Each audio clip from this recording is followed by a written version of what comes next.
El emperador Nerón, tocando la lira mientras Roma arde, tortura a los cristianos. Mandó que los cubriesen con pieles de animales e hizo que los perros salvajes los despedazaran miembro a miembro. Y luego los convierte en antorchas humanas. Asesina a sus esposas y dilapida el dinero como un jeque del petróleo. Llevó al imperio a la bancarrota, saqueó todos los templos y asesinó a la mayoría de la élite gobernante. A partir de los documentos históricos de la Roma antigua es posible determinar la verdad de estas historias. Varios investigadores examinarán con lupa la vida de Nerón con una serie de experimentos científicos. A la luz quedarán sus sádicos métodos de tortura, cómo llevó a cabo una de las mayores estafas financieras de la historia, y el papel que desempeñó en el asesinato de su esposa, de su segunda esposa y de su madre. A estos resultados sumaremos el análisis de este reconocido psiquiatra forense sobre su carácter. El objetivo, otorgarle un puesto en nuestra escala de los malos de la historia. Nerón.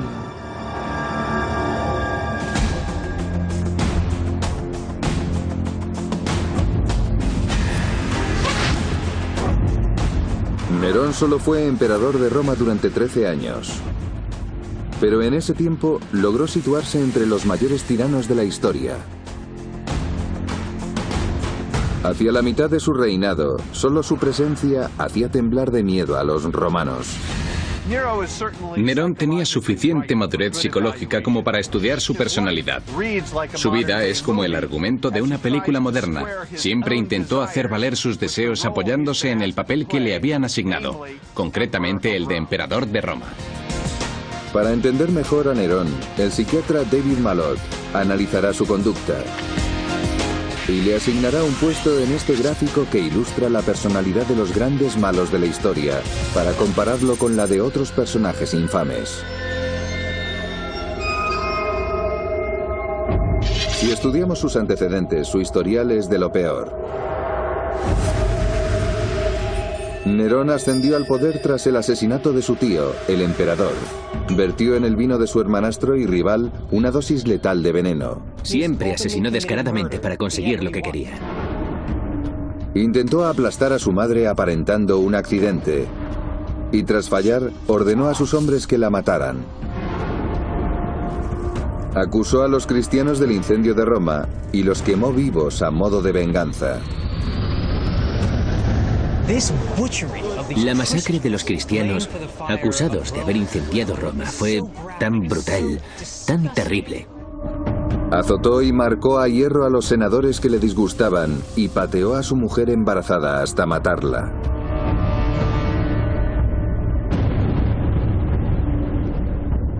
Estas impactantes historias proceden de los escritos de dos historiadores romanos, Tácito y Suetonio, que escribieron décadas después de la muerte de Nerón. Ambos eran los columnistas amarillistas de la época y demonizaron a Nerón para dejar en buen lugar a los gobernantes de su época.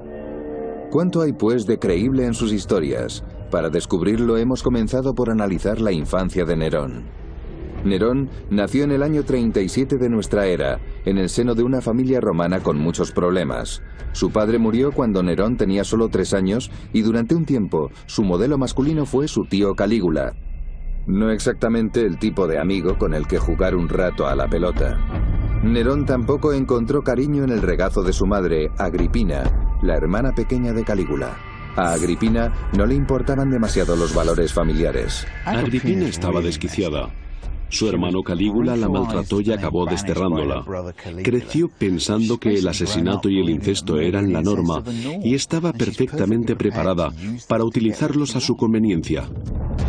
El objetivo de Agripina era llegar a la cima del poder en Roma, y su plan fue utilizar al joven Nerón para conseguirlo.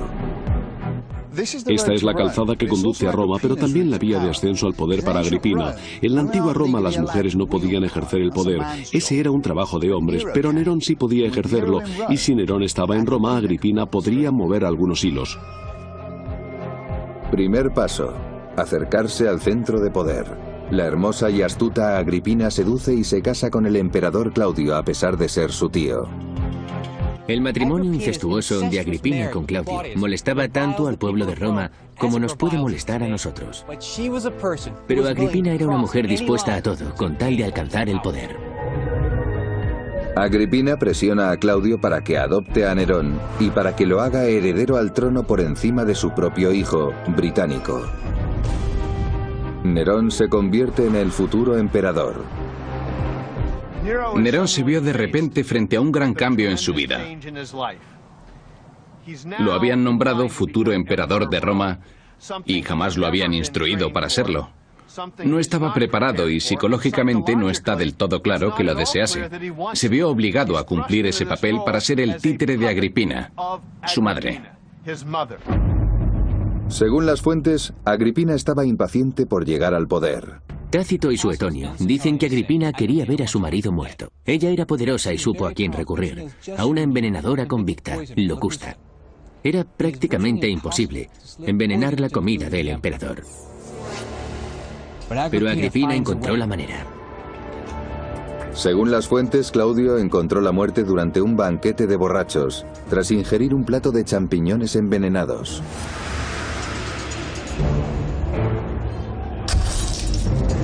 Con Claudio fuera del panorama, Nerón fue coronado emperador. Eso lo convertía virtualmente en el hombre más poderoso del mundo. Pero según las mismas fuentes, el verdadero poder estaba en manos de su manipuladora madre, Agripina.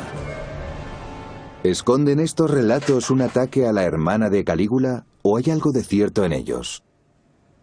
Las monedas de comienzos del reinado de Nerón nos aportan algunas pistas reveladoras. Esta es una moneda singular porque muestra los bustos de Nerón y de su madre Agripina en la misma cara. Es muy extraño que madre e hijo aparezcan juntos y eso da idea del poder que tenía Agripina y revela la especial relación que existía entre madre e hijo. ¿Y cuál era esa relación tan especial? Sin duda que gobernaban juntos. Sin embargo, pronto surgen las desavenencias entre madre e hijo y la relación termina. La razón, otra mujer.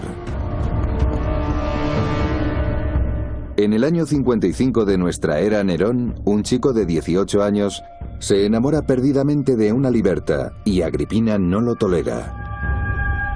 Eso podría poner en peligro su estatus en el poder, la aparición de su rostro en las monedas. Agripina intenta que rompa la relación, pero Nerón se niega, y Agripina demuestra entonces su poder.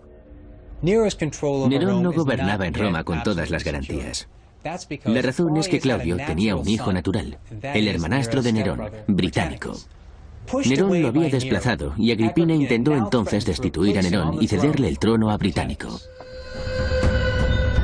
Británico tenía solo 13 años. Quizá pudiese mantenerlo a raya. Pero antes de haber desposeído a Nerón y de haber cambiado su lealtad, el joven británico volcó sobre su garganta una copa de vino. Británico cayó presa de fuertes convulsiones y murió echando espuma por la boca. Las sospechas eran evidentes. Pero Nerón proclamó enseguida que había sido un ataque epiléptico. Después de todo, la epilepsia era un mal de la familia. El tío Calígula siempre había tenido ataques. Pero Suetonio no está de acuerdo y acusa a Nerón de homicidio. ¿Es posible que Nerón envenenase a Británico y que se saliese con la suya? Esa fue la pregunta que le planteamos a este toxicólogo.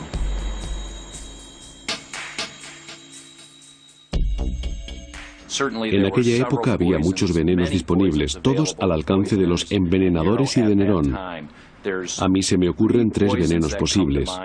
Uno es un componente del cianuro al que se tenía rápido acceso en el hueso de una fruta. Otro es la estricnina y finalmente la cicuta. Según los escritos, Británico bebió vino diluido con agua, que es donde se encontraba el veneno. Así que si Nerón consiguió su objetivo, tuvo que utilizar un veneno que no se detectase en el agua. Primera posibilidad, el cianuro. El cianuro se encuentra en el hueso de los melocotones, pero se necesita demasiado para hacer un cóctel letal. El cianuro tiene efectos inmediatos sobre el cuerpo humano. Puede ser rápidamente letal, pero lo principal es que no se detectase, y como puedes ver, por mucho que revolvamos, no se disuelve demasiado. Habría sido demasiado evidente que habían echado algo en la bebida. Eso permite descartar el cianuro. Siguiente veneno. La estricnina. La estricnina tiene efectos notables sobre el cuerpo humano.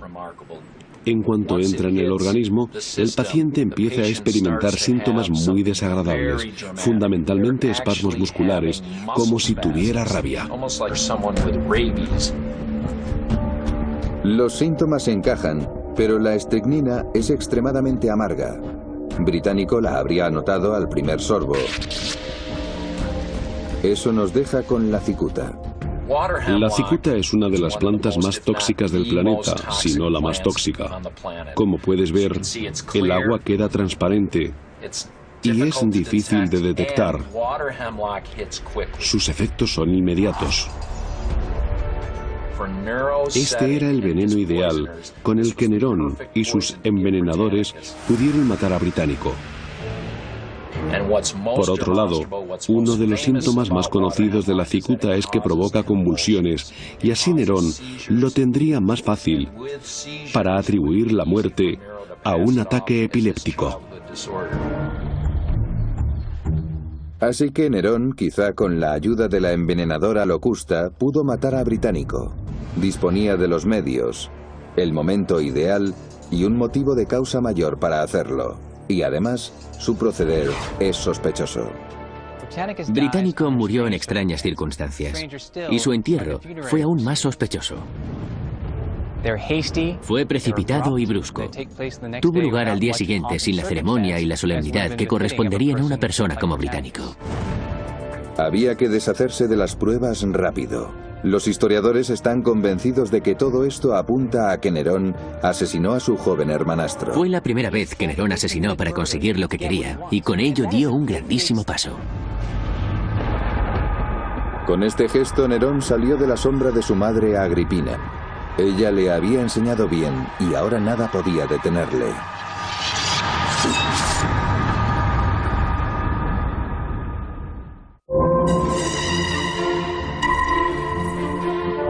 Año 59. Tras 5 años de reinado, el emperador Nerón, con 25 años, toma una decisión crucial en su vida, incluso para un hombre como él: asesinar a su madre. Su odiada madre, Agripina, es la única persona que se interpone entre él y el poder absoluto. Pero no puede matarla simplemente a sangre fría. Eso sería demasiado, incluso para un emperador romano. El historiador Darius Aria se ha acercado al escenario del crimen. Debe permanecer libre de toda sospecha.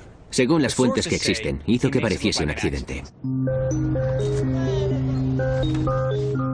De acuerdo con el historiador Suetonio, Nerón planeó matarla con una trampa y hacer que pareciese un accidente. Al parecer, todo ocurrió aquí, en la bahía de Nápoles.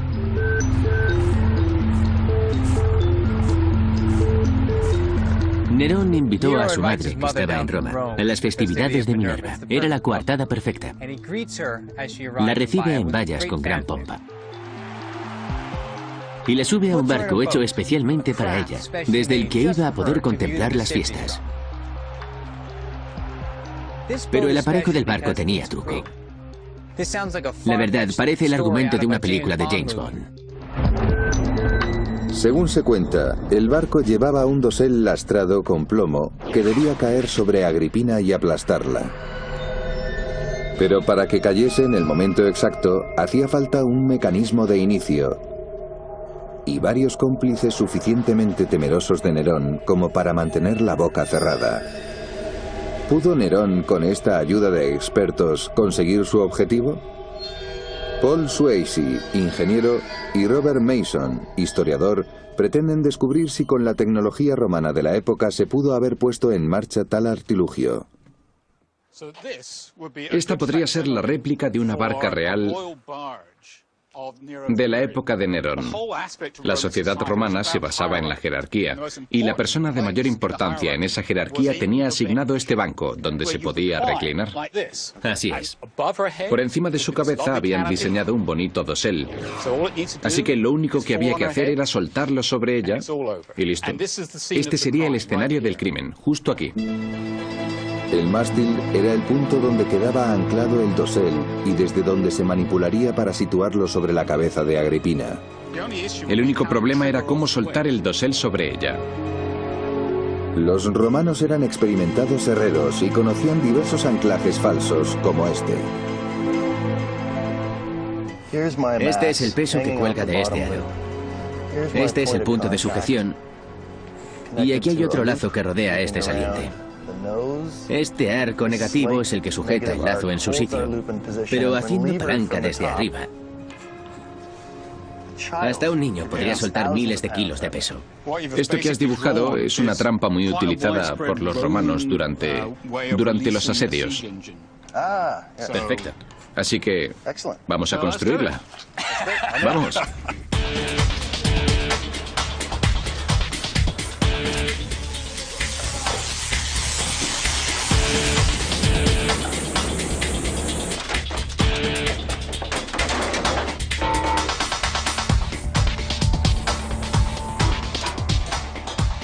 Este es el anclaje falso. Ahora hay que construir el dosel.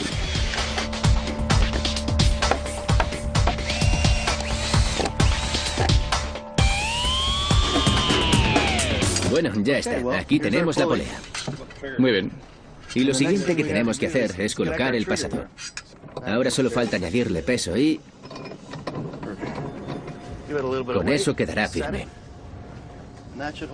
Yo creo que funcionará. Los historiadores dicen que Agripina se tumbó bajo el dosel trampa en un diván romano. Este es el diván imperial diseñado para una dama imperial. A ver qué podemos hacer por la pobre Agripina. Los sacos de arena simulan los pesos de plomo que utilizaron los cómplices de Nerón. Los romanos utilizaban complejos sistemas de poleas que permitían que un hombre solo pudiese levantar mucho peso.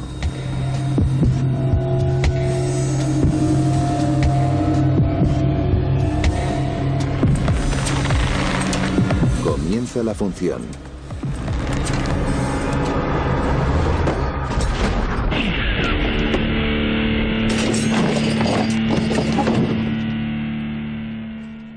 Los historiadores dicen que Agripina sobrevivió y que solo se lastimó en el hombro, tal como hemos visto en esta demostración.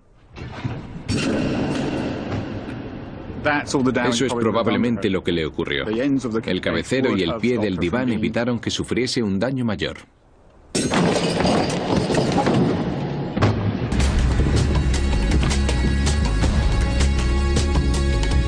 De acuerdo con el historiador Tácito, Agripina, herida, nada hacia la costa y huye a la seguridad de su villa. Tácito dice que tras encajar un par de piezas descubre que Nerón es el que intentó asesinarla. Pero con el fin de distender los ánimos, le envía a Nerón un mensaje en el que le hace ver que ella cree que todo fue un accidente. Nerón estaba esperando en una villa, probablemente como esta. Cuando llega el mensajero de Agripina y le cuenta que ha ocurrido un accidente, Nerón tiene poco tiempo para reaccionar. Y aquí las fuentes atribuyen a Nerón una gran inteligencia. Nerón coge una espada y la lanza a los pies del mensajero que le ha enviado a Agripina, y dice que Agripina mandó al mensajero para matarlo. Nerón tiene la excusa que había estado buscando. Su madre ha intentado asesinarlo. Cualquier cosa que haga será considerada un acto en defensa propia. Es un gesto brillante. Pasa de ser el malo a ser la víctima. Nerón manda a la guardia pretoriana a la villa de Agripina para que acaben con ella. Agripina se descubre el estómago y les dice a los guardias que arremetan contra el vientre que dio a luz a su asesino. Los guardias obedecen y Agripina muere. Aquella noche, Nerón se ve atormentado por las pesadillas.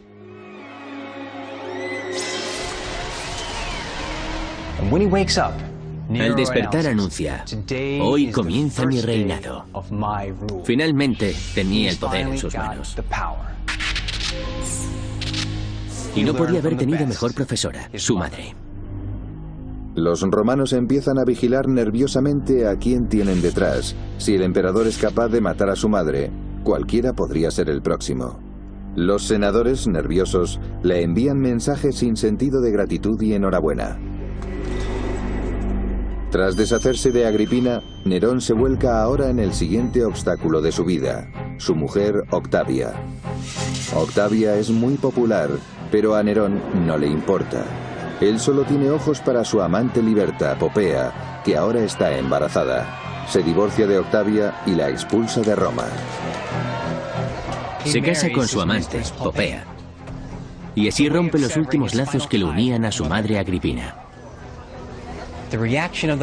El pueblo reacciona ultrajado. Se echa a la calle, se producen revueltas. La gente desea un cuento de hadas. Nerón ha cometido el error de su vida. Algo así como cuando Carlos se divorció de Diana para estar con Camila. Entonces decide que Octavia no puede ser solo su exmujer. Tiene que matarla. Envía a sus guardias para que le expliquen cómo lo van a hacer. Le ofrecen que se quite ella la vida antes o que asuma las consecuencias. Los guardias vuelven a Roma con la cabeza cortada de Octavia. Una vez más, Nerón actúa al margen de la opinión pública.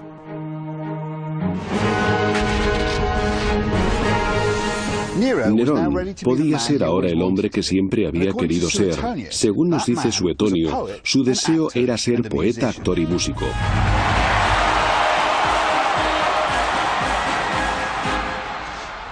Ahora mismo eso no nos suena del todo mal, pero en la antigua Roma era una bomba para el pueblo. Porque en la antigua Roma los actores tenían el mismo estatus que las prostitutas. Es como si el presidente actual de Estados Unidos se fuese a hacer la calle a Sunset Boulevard. Ningún romano respetable cometería ese error. ¿Y qué nos dice eso sobre el estado mental de Nerón? Nerón se había convertido en emperador de Roma, pero en realidad no había obtenido simplemente el poder, sino el escaparate que siempre había deseado. Estaba en el lugar en el que podía cumplir el sueño de que todos lo adorasen. Era el centro de atención del mundo. Nerón queda cegado por el narcisismo y Roma sufre en ese momento una catástrofe histórica.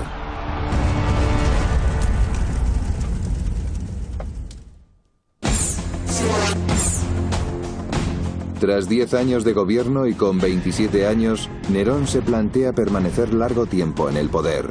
Si alguien le desagrada, está sentenciado. Nadie se atreve a conspirar contra él.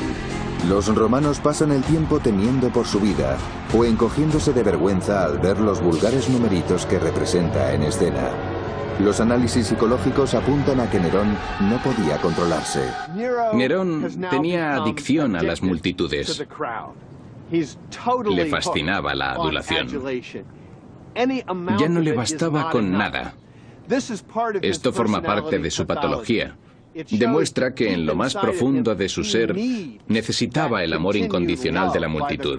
Se había convertido en una especie de estrella del rock que está bajo los focos las 24 horas del día.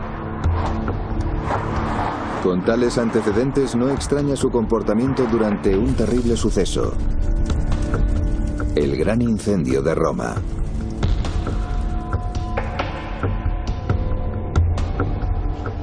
La antigua Roma estaba hecha de madera y las calles eran muy estrechas, mucho más estrechas que esta. El fuego podía pasar de un edificio a otro con mucha facilidad y según los escritos, los incendios eran habituales y se propagaban rápido.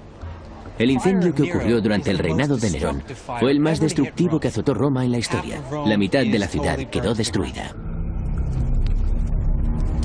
Nerón tocaba mientras Roma ardía. Esta es la leyenda que lo ha perseguido a lo largo de la historia. Pero no tocaba el violín, sino una lira, un antiguo instrumento de cuerda. Y tampoco tocaba una giga. En las fuentes aparece incluso la canción que tocaba. Era una elegía sobre la caída de Troya. Eso dice bastante de su personalidad.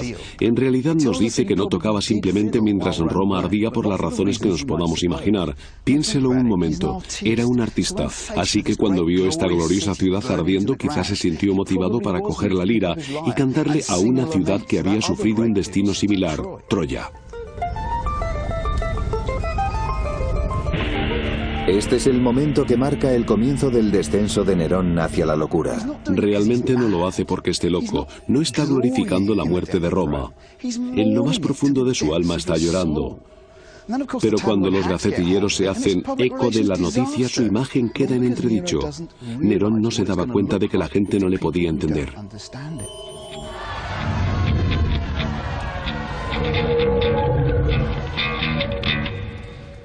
Se puede pensar que Nerón era ya un enfermo mental, pero no tenemos pruebas de ello. En cualquier caso, este era para él su gran momento. El mundo ardía a su alrededor y él lo contemplaba tocando. Era el momento que siempre había esperado. El incendio dura 6 días.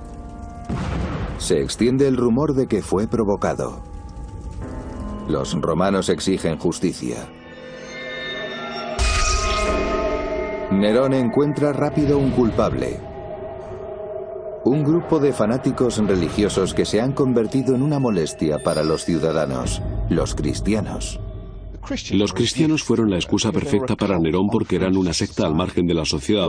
Corrían rumores de que incluso comían carne y sangre humanas, probablemente una interpretación errónea del sacramento del pan y del vino, pero lo que realmente los convertía en sospechosos a los ojos de los romanos es que se negaban a hacer sacrificios al emperador argumentando que solo existía un dios.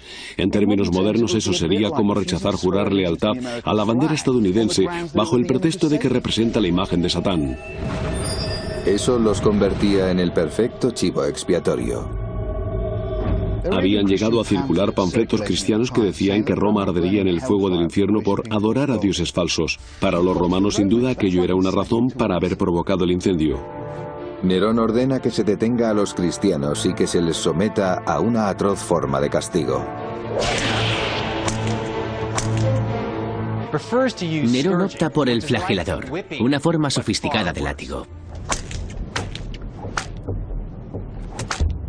La razón es que está provisto de bolas de metal con púas.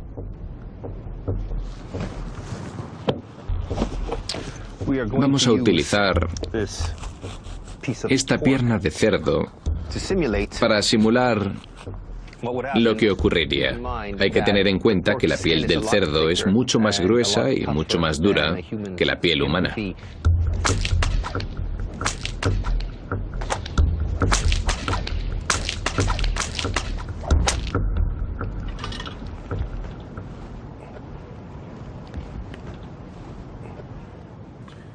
Fíjate en la profundidad de las heridas, en cómo penetran en el tejido muscular por debajo de la gruesa capa de piel. Cualquier reo sufriría una tremenda agonía con este tipo de flagelación. Con este látigo le habrían destrozado la espalda, se la habrían abierto en carne viva.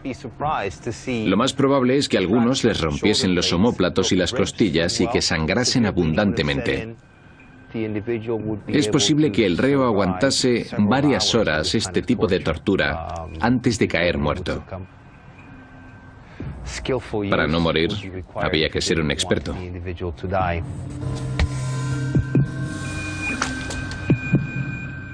Este tipo de castigo era común para los delitos graves, pero Nerón lo utilizó a gran escala. Mandaba azotar a los cristianos sin inmutarse, lo cual revela cómo fue aumentando su crueldad hasta llegar a los terribles espectáculos que ofreció en la arena.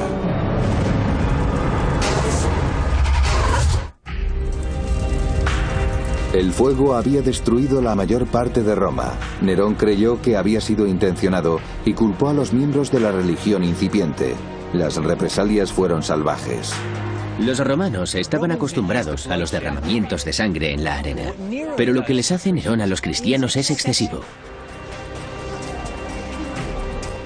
Mandó que los cubriesen con pieles de animales e hizo que los perros salvajes los despedazaran miembro a miembro. Aquello era demasiado para los romanos. La masacre de los cristianos acusados de haber incendiado Roma fue tan brutal, tan terrible, que hizo que los romanos se compadecieran de estas gentes. Justo lo contrario de lo que pretendía Nerón. Pero a Nerón ya no le importa la opinión pública y las atrocidades empeoran. Por la noche ata a los cristianos a postes y los cubre con brea. Les prende fuego y los convierte en antorchas humanas.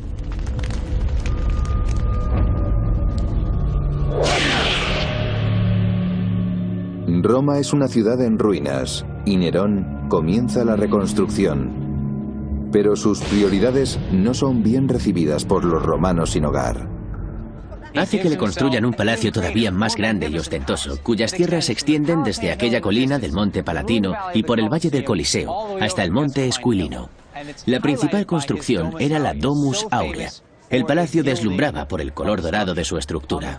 Techos, paredes, todo era dorado. Aquella no era manera de ganarse a los romanos. Quizá había modernizado la ciudad, pero se había reservado demasiado para él. Su sentido de lo que le era propio se asemeja a los peores excesos de Wall Street. Nerón se adoraba a sí mismo. Le encantaba que la gente lo adorase. Pero no tenía un trastorno psicótico, no estaba enfermo. No hay ninguna prueba de que alucinase o tuviese delirios. Continuaba haciendo las cosas de manera muy organizada y con un objetivo. Ahora bien, su objetivo no era más que mejorar siempre su imagen. Pero no hay pruebas de que padeciese una psicosis. Mientras la mitad del pueblo muere de hambre, Nerón se construye un palacio. Pero de pronto surge un obstáculo. Se está quedando sin dinero. Aunque para él no parece haber obstáculos, Nerón tiene un plan. El caballo de tiro de la economía romana era el denario, una moneda maciza hecha enteramente de plata, con todas las garantías.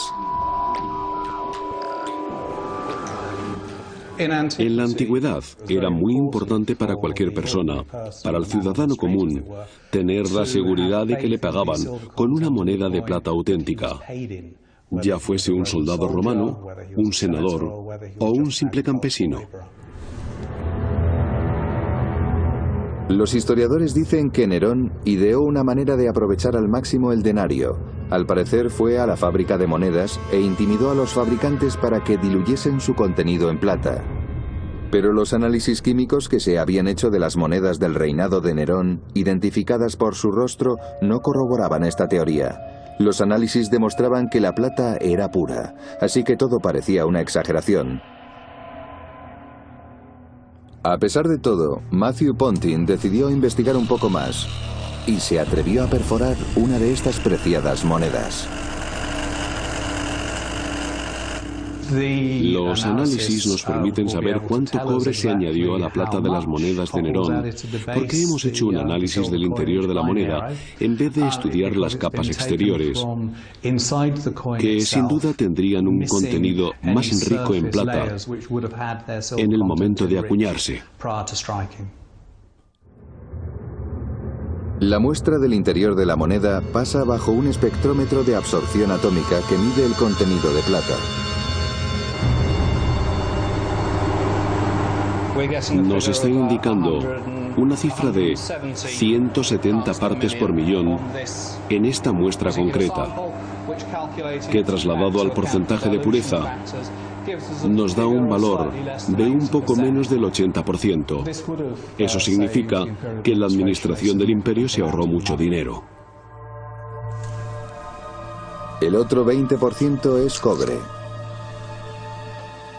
Es decir, que Nerón rebajó el contenido en plata de las monedas romanas para invertirlo en sus grandes proyectos urbanísticos. Si se llega a descubrir la estafa, lo habrían linchado. Según Matthew Pontin, Nerón tuvo la inteligencia de ocultar la estafa, diluyendo el contenido del preciado metal en el interior de las monedas, pero dejando el exterior de plata pura. El proceso es distinto al de recubrir una moneda simple con una capa de plata, que era la técnica que empleaban los falsificadores para falsificar monedas. En este caso se trata de un proceso mucho más sofisticado por el cual se mejora el contenido en plata del exterior de la moneda. La osadía de Nerón de falsificar monedas no tiene precedentes. Es la primera vez que se produce un rebajamiento notable y sistemático del contenido en plata de la principal unidad monetaria del Imperio Romano, el denario de plata.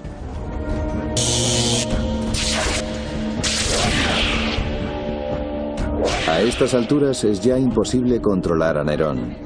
Un conjunto de senadores se reúnen para tramar su asesinato. Esta es la curia, el lugar donde se reunían los senadores. Aquí tramaron su conspiración.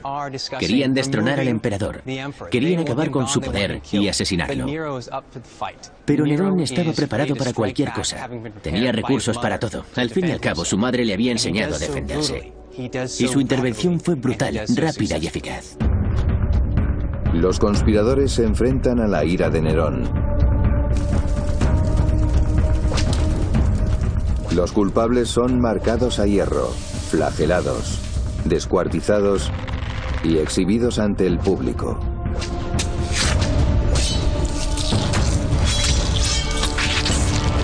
Ninguno de los miembros cercanos a Nerón está a salvo, ni siquiera su nueva esposa. Esto es parte del palacio que hizo Nerón en el Palatino. Una noche, Nerón regresó a casa y discutió con su mujer. Popea estaba embarazada de su segundo hijo y se quejó de que Nerón pasaba demasiado tiempo en los juegos. Iba a demasiadas carreras. Nerón tuvo un arrebato de ira. Empezó a patearla y no paró hasta matarla a ella y al feto.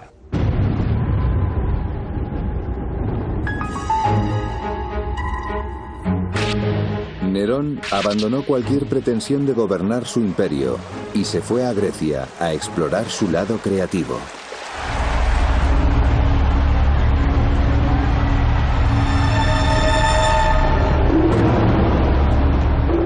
Las competiciones artísticas eran un gran acontecimiento en la antigua Grecia y Nerón se metió de lleno en el circuito competitivo.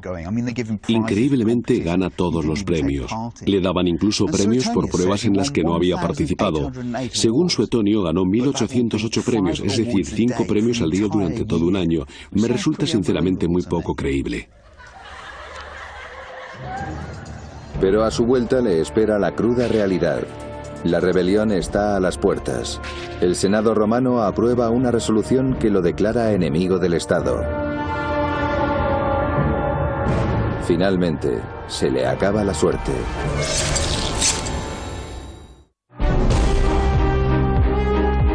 La mala gestión del imperio y las atroces muertes de importantes figuras de Roma se convierten en su perdición. Sus últimos aliados lo abandonan.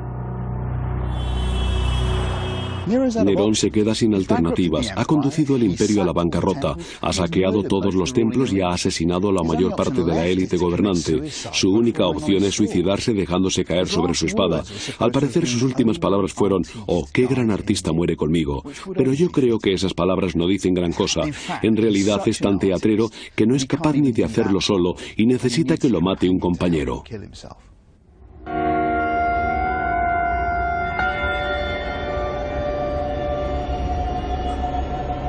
Un esclavo liberado ayuda a Nerón en el acto final.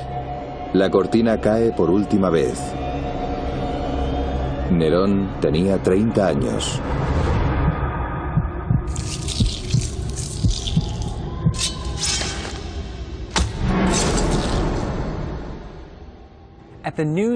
Cuando el pueblo se entera de la muerte de Nerón, el júbilo se apodera de los romanos.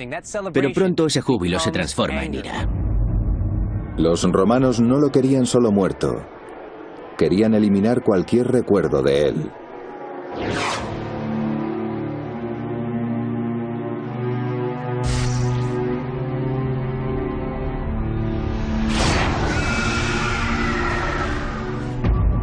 Por primera vez, se aprueba una ley para borrarlo de la historia, la Damnatio Memoriae.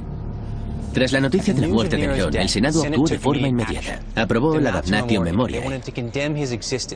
Querían olvidar su existencia. Querían olvidar que había sido gobernador de Roma.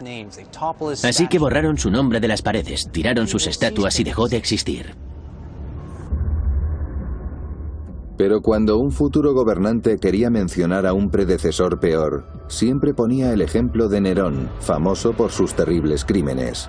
Así que a algunos escritores como Suetonio consiguieron que no se le olvidase jamás.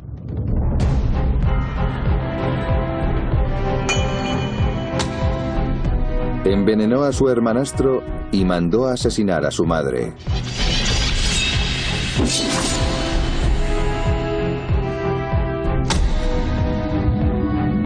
Decapitó a una esposa y pateó a la segunda hasta morir, a pesar de estar embarazada. Flageló a los cristianos y los convirtió en antorchas humanas. Asesinó a varios senadores y les robó a los romanos falsificando su dinero.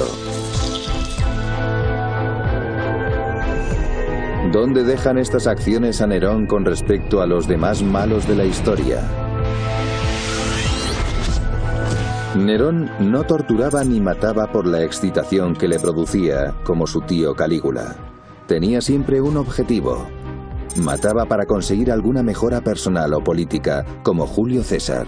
Cuando utiliza la violencia, lo hace de una forma eficaz administrativamente, pero no tenía la sed de sangre de otros famosos gobernantes romanos. Pero golpear a su mujer embarazada hasta la muerte por un arrebato de ira hace que lo desplacemos hacia el tipo psicópata. ¿Y qué hay de su necesidad de ser el centro de atención? El principal rasgo de la personalidad de Nerón es su histrionismo.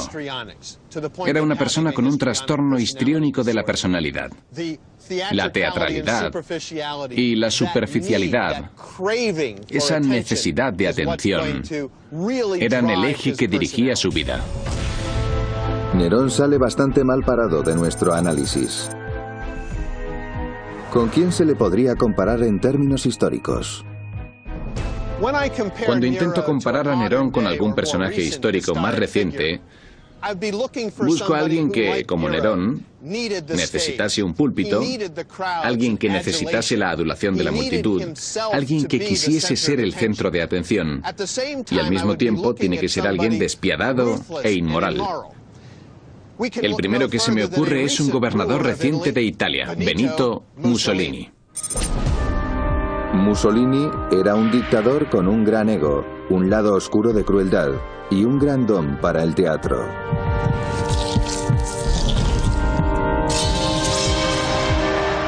Los romanos celebraron el suicidio de Nerón, pero no por mucho tiempo. Pronto se extendió el rumor de que Nerón seguía vivo.